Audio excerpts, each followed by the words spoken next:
6:14 a.m., November 2nd, 1943, on the ridgeline above the Matanikau River, Guadalcanal. Corporal Daniel Flanagan pressed his back against a scarred banyan trunk and counted the seconds between mortar bursts. 12, 11, 10. Somewhere below him, in the kunai grass and shattered coconut logs, at least 7 Japanese infantrymen were moving in single file toward a listening post manned by 3 exhausted Marines who had been awake for 31 hours straight. Flanagan had no rifle rounds left.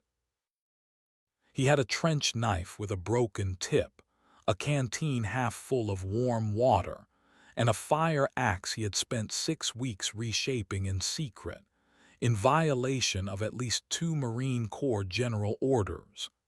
In the next 90 seconds, that axe would either save 3 lives or get him court-martialed for destruction of government property and reckless endangerment of his own unit.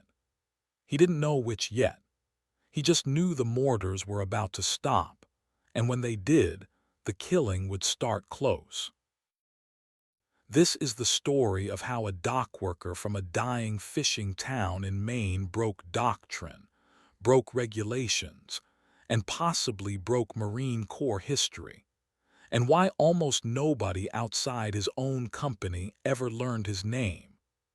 Daniel Flanagan grew up in Stonington, Maine, a granite quarrying and lobstering town of fewer than 900 people on the eastern edge of Deer Isle. His father worked the quarries until his hands gave out. His uncle ran a small forge that shod horses, repaired boat fittings, and when the town needed it, hammered out anything from hinges to hunting hatchets. By age 11, Flanagan was pumping the bellows. By 15, he was forging on his own, learning the exact temperature at which steel turned the color of a low sunset, the sound a blade made when the temper was right, the balance point that separated a tool that flew true from one that wobbled and fell short. He was not, by his own later account, a natural soldier. He was quiet, deliberate, more comfortable with his hands than with a rifle sling. But he enlisted in the Marine Corps in January of 1942, 3 weeks after his 18th birthday, following 2 cousins who had already shipped out. He landed on Guadalcanal in September of 1943 as part of a replacement draft, assigned to a rifle company holding an exhausted, malaria-riddled perimeter that had been fighting, on and off, for over a year. What he found there did not match anything in his training manuals. Marine doctrine for close-quarters jungle combat in late 1943 still leaned heavily on the bayonet and the Ka-bar knife, both excellent tools for a stand-up fight, both nearly useless in the specific, brutal geometry of night infiltration combat that defined Guadalcanal's final months. Japanese infiltration tactics favored short, violent contact at 5 to 15 yards, often in total darkness, often inside foxholes barely large enough for one man. A rifle with a fixed bayonet was too long to bring to bear inside a 2-man foxhole. A trench knife required the enemy to already be within arm's reach, by which point Marines were dying at a rate that alarmed even hardened officers. Flanagan watched it happen 3 times in his first 6 weeks. Private Michael Delaney, 19 years old, from a dairy farm outside Waterloo, Iowa, was killed on October 9th when a Japanese soldier dropped into his foxhole during a rain squall. Delaney's rifle, slung, and unloaded per standing orders to prevent friendly fire incidents during infiltration alerts, never left his shoulder. Private First Class Anthony Rizzo, a machinist's son from Bridgeport, Connecticut, died on October 17th in an identical scenario 40 yards down the same ridge. Corporal Peter Novick, a Polish-American steelworker from Gary, Indiana, survived a similar encounter, but lost the use of his left hand after a bayonet thrust went wide in the dark and struck the dirt wall of his foxhole instead of his attacker. By late October, the company had lost 11 men to close-range foxhole infiltration in under a month, a casualty rate battalion officers privately called unsustainable, but had no immediate fix for. Flanagan, who had personally helped carry Delaney's body to the collection point, began sketching something in the back of his field notebook. A short-handled axe, weighted forward, balanced for a fast draw and a fast throw, something that could close the gap between too far for a knife and too close for a rifle. The company's medical corpsman, a rail-thin former pharmacy student from Duluth named Corporal Simon Bergstrom, had started keeping his own informal tally of wound patterns by late October, separate from the official casualty reports.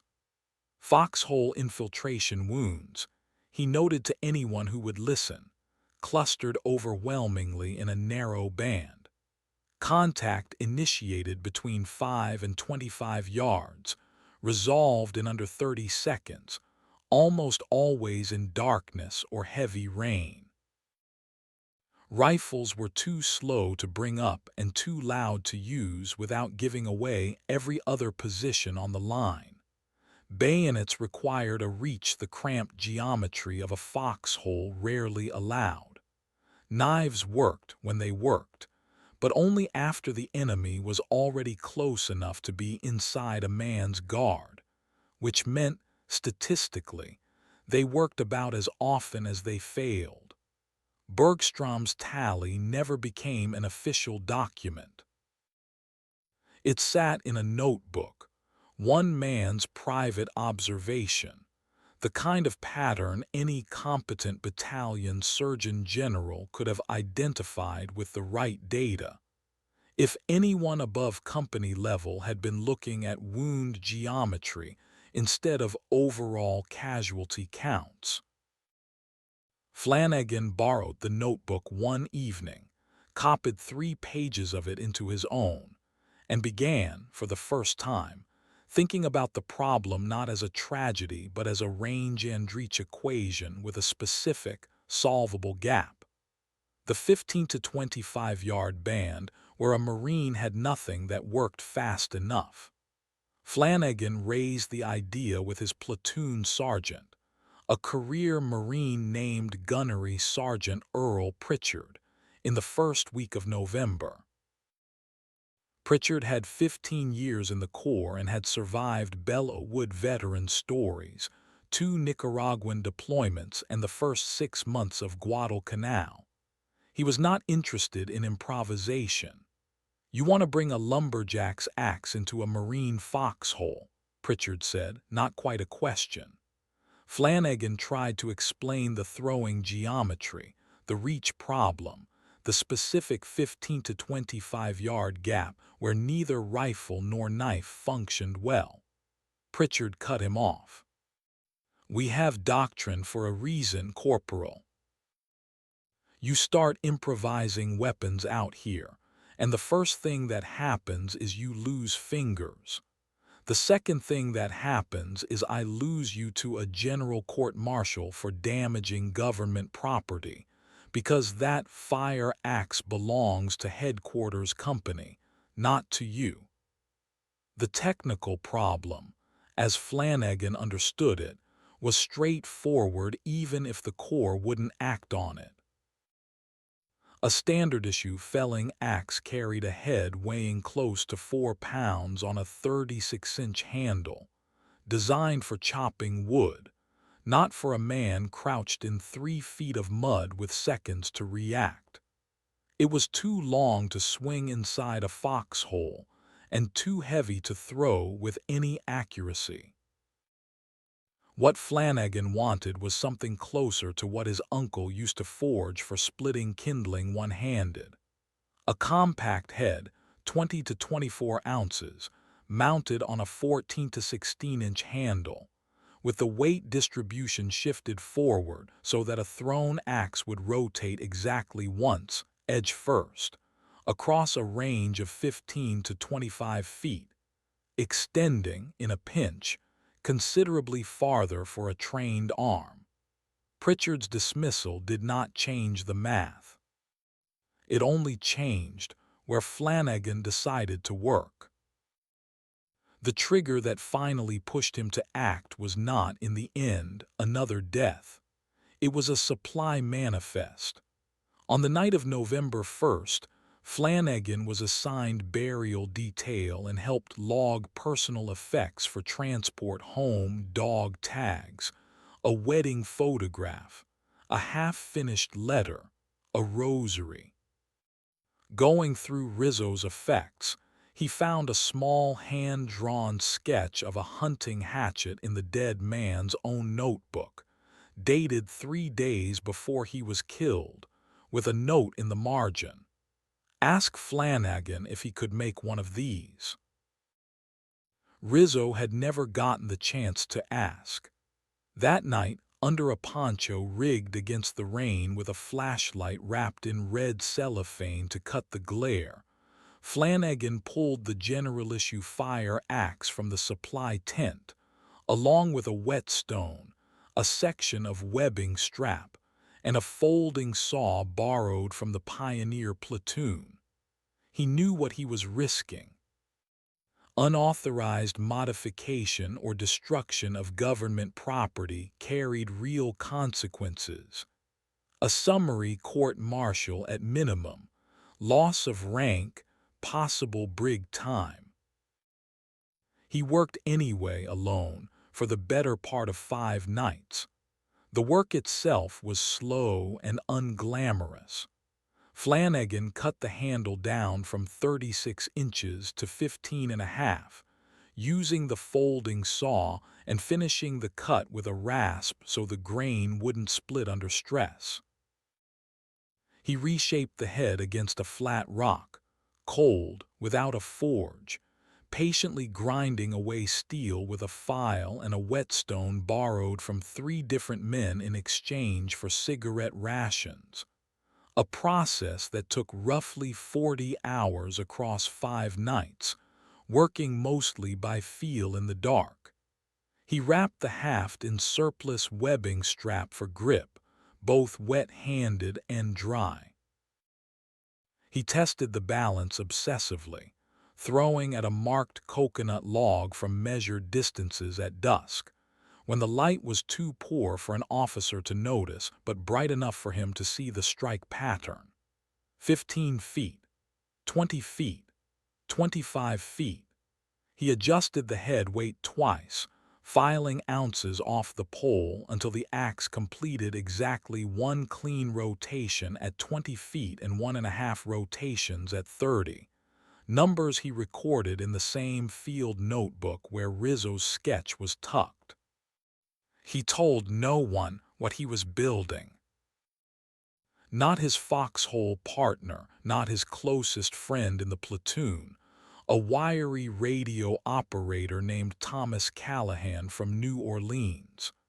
When Callahan asked what he was doing hunched over a rock every night, Flanagan said only that he was fixing his gear. It was, technically, not a lie. By November 6th, the axe was finished. 19 ounces, 15.5 inches, a head reshaped into a narrow, slightly curved bit that Flanagan privately thought looked less like a Marine Corps fire axe, and more like something out of an illustrated book on Norse, Raiders his younger brother used to read, which is, depending on which version of the story survives, either where the Viking axe nickname started, or a piece of embellishment added decades later by men retelling it second-hand. Either way, the name stuck. He carried it clipped to his cartridge belt, hidden beneath a spare ammunition pouch, and told himself he would only use it if there was no other option. He did not have to wait long. By the first week of November, battalion intelligence had identified a pattern. Japanese infiltration teams were probing the ridgeline above the Matnikau in squad-sized elements, usually just before dawn, testing gaps between listening posts before a larger push. On the night of November 1st into the morning of November 2nd, Flanagan's platoon was assigned to reinforce 3 forward listening posts spread roughly 60 yards apart along a brush-choked spur of the ridge. At approximately 5:50 a.m., the forward post nearest Flanagan's position, manned by Callahan and 2 other Marines, reported movement in the kunai grass below. Standard doctrine called for the post to hold fire, confirm the contact, and report back before engaging, to avoid wasting ammunition on false alarms that had plagued the sector for weeks. Callahan's whispered radio call was brief. Movement, 20 yards, can't confirm count. Standing by. 6 minutes later, a Japanese mortar team, likely covering the infiltration element's approach, began walking rounds across the ridge, not a heavy barrage, but enough to force every Marine on the spur into cover and strip away any chance of an organized volley response. It was, Flanagan later told a company clerk who transcribed part of his account for the after-action report, about the worst 10 minutes I ever spent, because I could hear Callahan's post, and I couldn't do a single thing to help him from where I was. When the mortars lifted at 6:14 a.m., the infiltration element moved. What happened over the next several minutes was pieced together afterward from Flanagan's own account, Callahan's testimony, and physical evidence recovered at first light, because for most of it, in the dark and the smoke, no one could see clearly enough to narrate it in real time.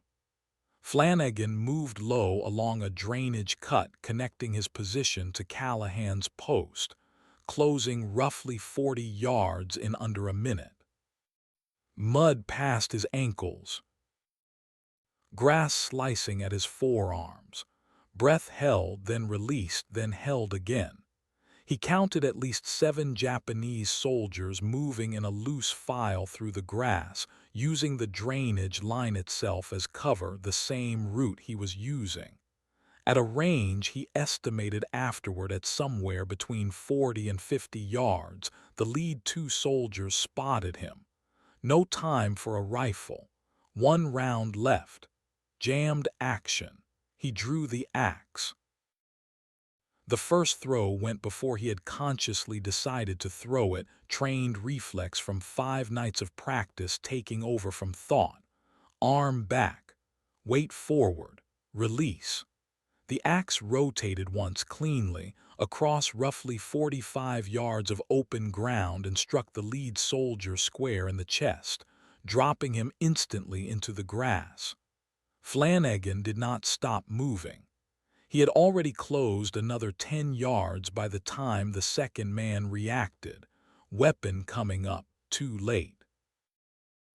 A second throw, tighter this time, perhaps 30 feet, caught the second soldier across the head and shoulder and put him down hard, weapon skittering into the mud. 2 men down. 5 still coming, now aware, now shouting, now spreading into the grass on either side of the drainage cut. Flanagan reached the second body in 3 strides, wrenched the axe free, and kept moving because stopping, he said later, was the one thing his uncle's old workshop lessons had never taught him and combat taught him in half a second. Momentum was the only cover he had left. What followed, by his own account and by Callahan's partial view from the listening post, was not a clean sequence of throws. It was close, ugly, and almost entirely without visibility. Hand against wrist, boot against knee. The axe used at times as a throwing weapon and at other times, at nearly point-blank range, as a short, brutal chopping tool when there was no room left to swing it properly. A third man came in low. Flanagan took a graze along his left forearm from a bayonet thrust that missed by less than an inch, and answered with the axe head driven forward rather than swung, closing a gap doctrine said should never be closed. A fourth man broke off and ran, only to run directly into the widening arc of fire finally coming from Callahan's post as the 2 remaining Marines there got eyes on targets for the first time since the mortars lifted. Rifle cracks now 3, 4, 5 in quick succession. Radio traffic clipped and urgent. Contact drainage line, need illumination, need it now. A flare went up somewhere behind the ridge, throwing everything into brief, harsh white light. Flanagan on one knee in the mud, axe raised, blood on his sleeve that was not entirely his own. 2 Japanese soldiers still moving toward him and 3 more down in the grass behind. The engagement, start to finish, lasted under 90 seconds. It felt, Flanagan told the company clerk months later, like about 4 hours, and also like it was over before I understood it had started. By the time Callahan and the other 2 Marines at the forward post were able to add sustained rifle fire into the drainage cut, the infiltration element had broken entirely, the surviving Japanese soldiers falling back toward the tree line under fire. When the sector was searched at first light, 7 Japanese dead were recovered along roughly 60 yards of the drainage line, too, by physical evidence and Flanagan's own account, from axe strikes at range. A third from a close-quarters axe strike during the final scramble. The remaining 4 from rifle fire that finally came from the post once the flare went up and lines of sight opened. Ammunition recovered from Flanagan's carbine confirmed he had fired exactly 1 round the entire engagement. Callahan's post held. No Marines were killed in the action, though one of the 2 other men at the post took a shrapnel wound to the forearm from an earlier mortar fragment. Flanagan did not talk much in the hours after.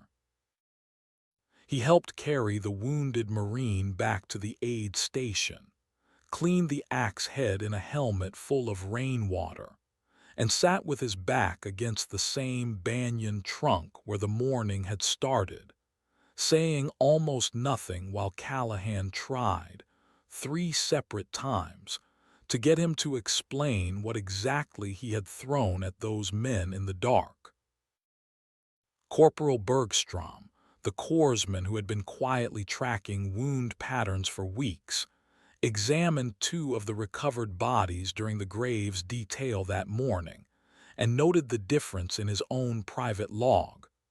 Clean, single-strike trauma consistent with a heavy-edged tool, distinct from both bayonet and knife wounds he had documented all month. He did not put a name to what he was looking at until Flanagan, unprompted, showed him the axe that evening. Bergstrom's reaction, by his own later account, was less shock than recognition. The exact gap he had been charting on paper for a month had just been closed, once in the field, by a corporal with a rock and a whetstone. Word moved through the company by mid-morning anyway. A private who had helped with the body recovery detail described wounds that didn't look like knife wounds to two other Marines during chow, and by early afternoon, Gunnery Sergeant Pritchard, the same man who had told Flanagan 10 days earlier that improvising weapons would cost him his fingers or his rank, was standing at the mouth of Flanagan's foxhole, holding the axe by its webbing-wrapped handle, turning it over in the light. "This," Pritchard said, "is government property, modified, without authorization." It was not a question, and Flanagan did not treat it as one. Yes, gunnery sergeant, 7 men. Some of that was rifle fire from the post once they could see to shoot gunnery sergeant. Not all of it was the axe. Pritchard looked at him for a long moment, then looked at the axe again, running a thumb along the reshaped bit. He said nothing else, but he did not return the weapon that afternoon, and by evening word had reached the company commander. What followed was not, in the end, a formal general court-martial, a fact Flanagan attributed, in later interviews, largely to the timing. 3 separate officers, independently, told the company commander that a court-martial over an unauthorized fire axe, in the middle of an active combat sector, in a week that had already cost the battalion 11 casualties to the exact close-range infiltration problem the axe had just solved, would be a difficult case to make stick, and a worse one to explain up the chain. What did happen was a formal inquiry, conducted over 2 days by the battalion executive officer with input from the regimental ordnance section. Flanagan was questioned at length about the modification process, the source of the materials, and his authority, or lack of it, to alter Marine Corps property. He answered plainly, offered no excuses, and produced his field notebook with the throw distance measurements he had recorded during his 5 nights of testing, along with Rizzo's original sketch, which he had kept folded inside the cover. The ordnance officer who examined the axe, a first lieutenant named Gerald Huxley on loan from a CB construction battalion, was less interested in the disciplinary question than in the design itself.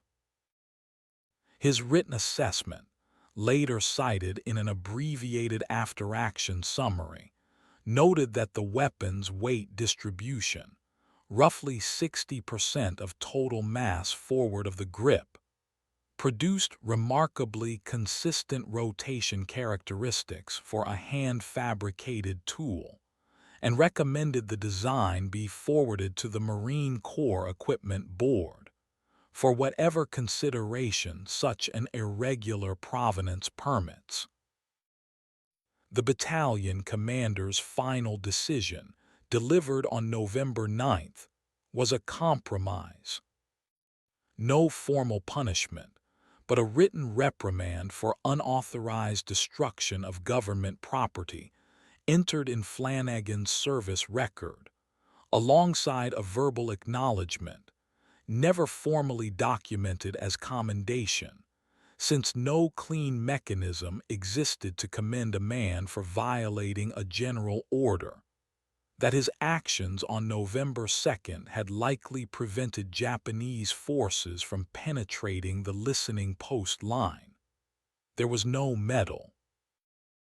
Flanagan was, however, quietly reassigned for 6 weeks to help the Pioneer and Ordnance platoons fabricate 4 additional axes to the same rough specifications. For evaluation purposes, a task he carried out using the forge of a nearby CB unit. None of the 4 evaluation axes were ever formally adopted as issue equipment. The Marine Corps Equipment Board, reviewing the design in early 1944, judged it too specialized and too dependent on individual throwing skill to standardize across an entire infantry force, a judgment modern military historians generally consider reasonable given the training burden such a weapon would require at scale. But the axes themselves did not disappear.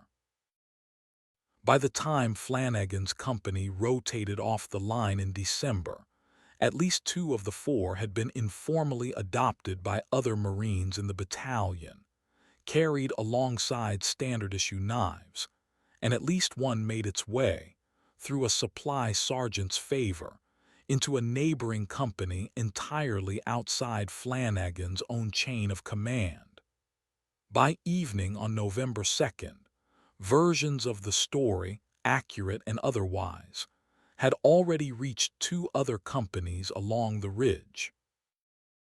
By the next morning, at least 1 platoon sergeant in a different battalion was reportedly asking his own men whether anyone in the unit had blacksmithing experience. By week's end, Bergstrom's informal wound pattern log, once a curiosity nobody above company level had asked to see, was quietly requested by the battalion surgeon for comparison against infiltration casualty data from earlier in the campaign. The beginning, however modest, of the kind of documented pattern recognition that individual field improvisation rarely receives credit for, since by the time doctrine catches up, it is almost always attributed to engineering analysis or lessons learned, rather than to the specific man who ran out of ammunition on a specific morning.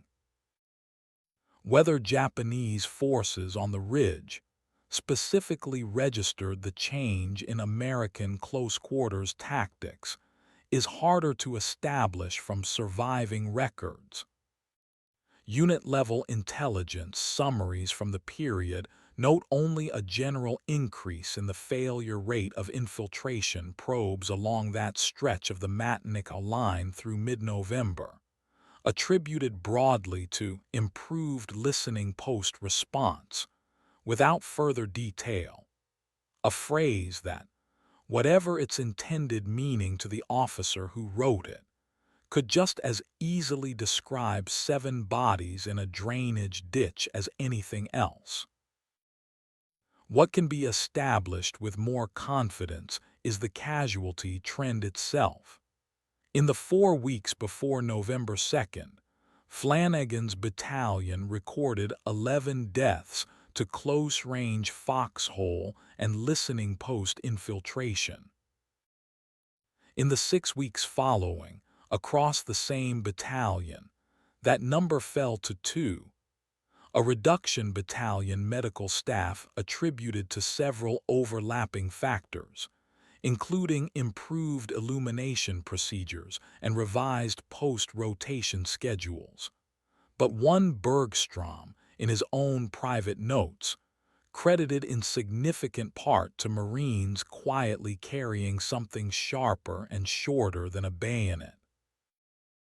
Reports of improvised hand axes turn up sporadically in unit correspondence and veteran accounts from the Pacific Theater through 1944 and 1945.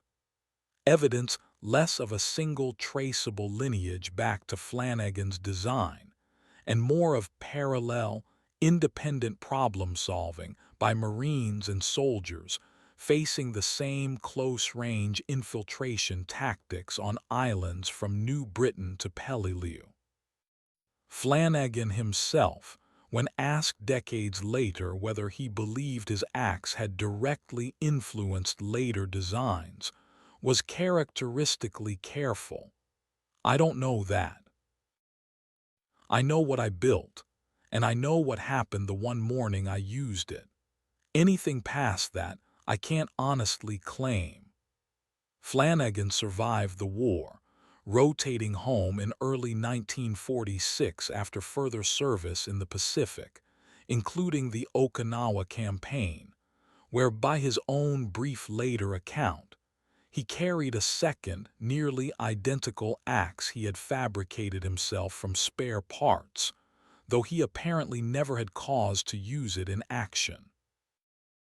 He returned to Stonington, Maine, and to his uncle's forge, which he eventually took over and ran for the better part of 4 decades, making hinges, boat fittings, fireplace tools, and on request, quietly, for a small number of hunters and outdoorsmen in the area, the occasional hand axe, always to roughly the same 14 to 16-inch specification he had worked out by rock and whetstone on Guadalcanal. He married Eleanor Ashford, a schoolteacher from a neighboring town, in 1948, and raised 3 children on the same stretch of coastline where he had grown up. By every account from neighbors and family, he almost never discussed the war in detail. He attended the town's Memorial Day observance each year, stood quietly near the back, and left before the reception. Thomas Callahan, who settled in Louisiana after the war, wrote to him every Christmas for over 30 years. The two men saw each other in person only twice more after 1946, but the letters, preserved by Flanagan's family, reference the events of November 2nd only obliquely, usually as that morning on the ridge, never in graphic detail. His daughter, interviewed decades later, said he kept the original axe, the one from November 2nd, 1943, wrapped in oilcloth in a workshop cabinet, and took it out exactly once a year on the first weekend of November to oil the head and check the handle for cracks, before wrapping it again and putting it away without comment. She said she asked him about it only once as a teenager, and he told her simply that it did what it needed to do, and that was enough to know about it. Daniel Flanagan died in 1994 at age 70 of complications from heart disease in the same town where he was born. His obituary in the local paper ran 4 sentences on his Marine Corps service in the Pacific and said nothing at all about an axe. It was not until 2011, when a graduate researcher cataloging Guadalcanal-era battalion correspondence for a university archive project came across Lieutenant Huxley's ordnance assessment, filed, undistinguished, among hundreds of routine equipment reports, that the story began to surface publicly. A follow-up interview with Flanagan's surviving son, along with the recovered field notebook, which the family had kept without fully understanding its significance, allowed historians to reconstruct the sequence of events with reasonable confidence, while acknowledging that some details, the precise 45-yard estimate on that first throw chief among them, rest on a single participant's memory rather than independent verification. The researchers' follow-up work traced the surviving evaluation axes as far as she could. One, badly corroded, turned up decades later in a veteran's estate sale in Ohio, misidentified in the auction listing as a trench art fire axe, and sold for $11 to a collector who had no idea what he was holding. A second was reportedly lost when the Marine who carried it was wounded and evacuated in early 1944, its final fate unrecorded. The other two simply disappear from the documentary trail, the way most field-expedient equipment does, not because it stopped mattering, but because nobody in 1944 thought to write down what happened to a tool the Corps had never officially approved in the first place. What is better documented is the broader pattern. That Marine close combat doctrine on Guadalcanal in late 1943 genuinely struggled with the short-range infiltration problem Flanagan identified. That unit-level casualty rates in exactly this scenario were a documented concern to battalion commanders, and that field-expedient solutions, axes among them, though rarely recorded in detail, did circulate informally through Pacific theater units for the remainder of the war. Largely undocumented because there was no formal mechanism for the Corps to acknowledge equipment it had never officially sanctioned. Later, unrelated tomahawk and hand axe issue experiments by other branches of the American military decades on would arrive at strikingly similar weight and length specifications through entirely independent testing. A coincidence historians studying the pattern find less surprising than it might first appear, since the underlying problem of a short-range gap between rifle and knife never really went away, and neither, it turns out, did the solution. Daniel Flanagan never asked to be remembered for an axe. He asked, by his own account, for exactly one thing during that inquiry in November of 1943, that the men in the forward listening post not be blamed for a doctrine failure that wasn't theirs to fix. The Marine Corps did not change its equipment tables because of one corporal's 5 sleepless nights with a rock and a wet stone. But somewhere on a supply sergeant's shelf, then in a neighboring company's gear, then in scattered, undocumented pockets across the Pacific Theater, an idea that started in a granite town in Maine kept moving long after the paperwork stopped trying to track it, which is, more often than official histories admit, how field innovation actually survives. Not through orders, but through men who decided the risk of a reprimand was smaller than the risk of losing the man next to them. This account is a dramatized, composite reconstruction drawn from documented Guadalcanal-era unit histories and equipment records. Specific names, dialogue, and some details have been reconstructed or fictionalized for narrative purposes, and should not be treated as a verified historical record of real individuals.